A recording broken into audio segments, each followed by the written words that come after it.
Kidnapped by his mom at 6 into a life of abuse for 2 years. Rescue came and so did love. But little did he know that his childhood experience was a preparation for his own future journey, a touching true life story. Welcome to the show, Michael Etoedia. Thank you very much. It's really a pleasure having you here. Pleasure is mine. What was childhood like for you? My childhood was quite interesting, to be honest, really. I started out with my, let me just come from that, cut the other part out. Okay. When my mom took me to my stepfather. Okay. It was kind of like a kidnapping situation. So Well, what age were you? About 5 to 6 or thereabout. I can't really remember. Really. Okay. So I was taken to a different place from my dad. Okay. You know. So you were kidnapped basically by your mom, taken away from your father.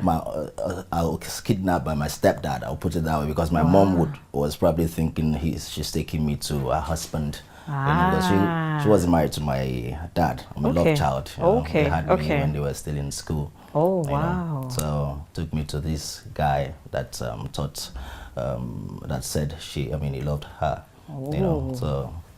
But it was a kidnapping situation, because what I had to go through, you know, the kind of treatment that I had to go through, it killed my self-esteem, you know, killed my, I never had any good image about myself, you know, while growing up. Okay. Even when my dad came in and rescued me, around my friends, I always used to be like the really odd one out. Okay. As a result of what you went through when you were to go through when you were this man literally used to beat me with a giant stick, you know, those sticks that Nigerian police used to, you know, a 6, 7-year-old child. I used to eat from the dustbin sometime with it's just a terrible person, you know. And where was your mom when all this was happening? Well, I would say that my mom was under his captivity. Yes. He was always beating my mom. Yes, I was going to say, was it a victim of abuse? Yes. Yeah, that was what it is. So she really didn't have a say in what was happening. She didn't really have a say. You know, sometimes she tries to help me out. When she comes in to try to stop him, she gets the beating, you know. So it was really bad. And how long does this go on for? Well, I would say maybe for 2 years, because I remember vividly. I still remember that I came back to my dad when I was 8 years old. Okay. Yeah, that was when I still remember that date, 1988. You know, was when I remember I checked the dates then, and it was 1988. You know, funny enough, as you said it, there was like a transformation in your face in terms of, you know, a memory of a child reliving that period, and then the freedom of being. It was really bad, you know. Every time I sit down to think about it, sometimes tears used to come out, run down my eyes, because what I had to go through, you know. But I really thank God that and then how was life when you went back to your dad? Yeah, it's great. Trying to adjust to the new system, because my dad was now married. So I had one child and a son. Okay. And so I had to, you know, adjust to the situation. You know, the initial part of it was not very pleasant, wasn't very smooth. You understand? You're a new person coming into a home that has already been established. So it wasn't very smooth. But anyway. Because again, you're trying to find yourself. Where do I belong? You're trying to, especially what you've been through. Exactly. Trying to relieve that. Yeah. That was what it was, yeah. But I was able to go through that as well. And in fact, my stepmom, like I said, it wasn't very smooth when we started out, but she's a woman of God. She's the best mother that God can ever give anyone. She's been with me, she's loved me, she's taken me as her own child, you know. So it was difficult from the beginning, but along the line, we kind of had some of a connection. You know, she just took me as her own child. You know, she had other children, but I still, anytime people ask how many children she has, she says 5. You know, isn't it wonderful how God would take you from a messy situation, even as a child, and just plug you into somewhere where you can have a sense of belonging.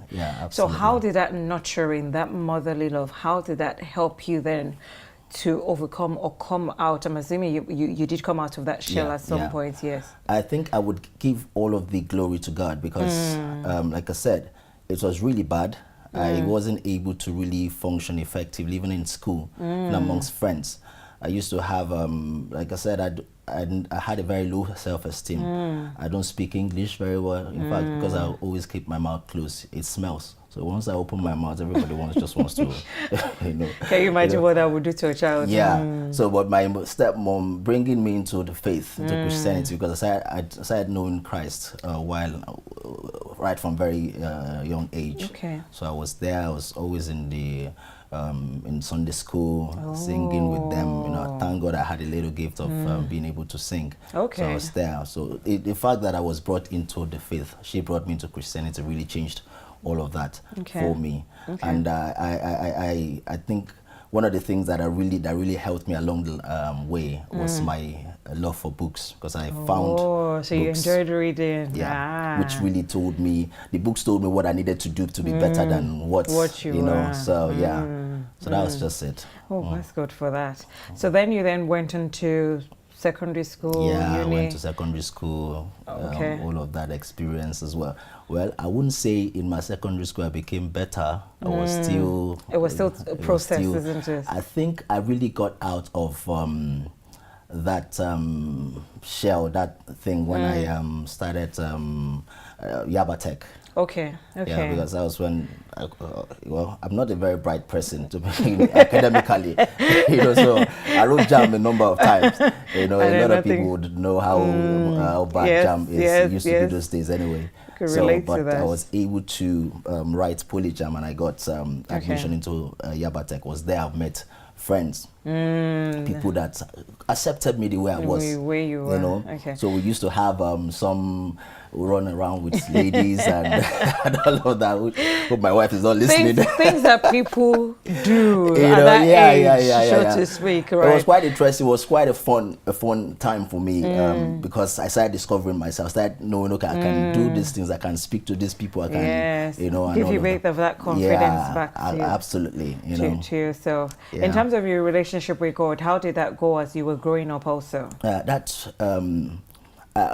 I think I'll start from where the church I was with my parents. That's kind of like really formed a good foundation for me, although I wasn't born again. I wasn't born again, but I knew about God. I knew of him. My mom takes me there, and my dad is Catholic. She's a very, very strong believer. You know, so I knew about him. It was when I think I started knowing more of God when I left the church, my parents' church, my mom's church, to start Fountain of Life Church. A Pentecostal church. So the other one was a Pentecostal church as well, but really? wasn't was the old kind of church. You know, so they're very strict in their, you know. But I started. It was a different mindset. Fountain of Life Church. They teach you. They tell you can be, you know, you don't, I mean, you don't have a bad image about yourself. They help you. So that was one of the places where I found God, really found myself. And I had a friend there, Dari, that was a source of encouragement to me as well. It was everything in terms of support. Again, in our life, and it's a pattern I notice with most of the guests we have on our show. In hindsight, God strategically puts people. Absolutely. I'm a living testimony. All of the people that have come in my life have been instrumental to my where I am today, to be honest, really. Let me just take you to when I got to Singapore. That was when I had my first MBA. How did you get to Singapore from Nigeria? Oh, wow. Well, we had, I think then when I went, it was free visa then. You know, so my dad sponsored me, and I got in. Got into Singapore. And what was the plan for you to go and do in Singapore? MBA. I finished my BSc. And I did that one, not in India, but it was an Indian school. All my life has just been. You are international. I think that really stems from the fact that I've always had the mind to go out. US, I've always wanted to go abroad. Ever since I got to know about there's another one out there. So I think God just kind of made that possible for me. So I got to Singapore. That was where life started for me. Because I forgot everything about home. that happened. In fact, even the book I went to study, I didn't finish. You ended up finishing it. I didn't have flunked that one. Okay. You know, that was a very, very down time for me because when I came back home, my dad wasn't having it. I can imagine. He paid for me. It wasn't small money. It wouldn't have been. I can imagine he it wouldn't paid have for me. found I went there, did everything, played. When you say everything, elaborate a bit more without going into too much. Okay, well, details. actually, I made a lot of friends. Okay. You know, clubbed a little bit, but not as much as my wife. Okay. We did have your wife on the show, and part of why I wanted to bring you on the show was to show the goodness of God, how He brings two different people from two different backgrounds and makes it into a beautiful episode. So you weren't clubbing as much as she was. Yeah, a little bit. I had friends. You know, if you have friends that you don't have a choice sometimes. So they dragged me there, and although I still had God with me, but I think I can say that I really, really found God much more. Got into a better relationship with God much more in Singapore because of the church I attended there. Okay. I had a pastor there, Pastor Chidiume. He was he was one of the best men of God that I've come in contact with.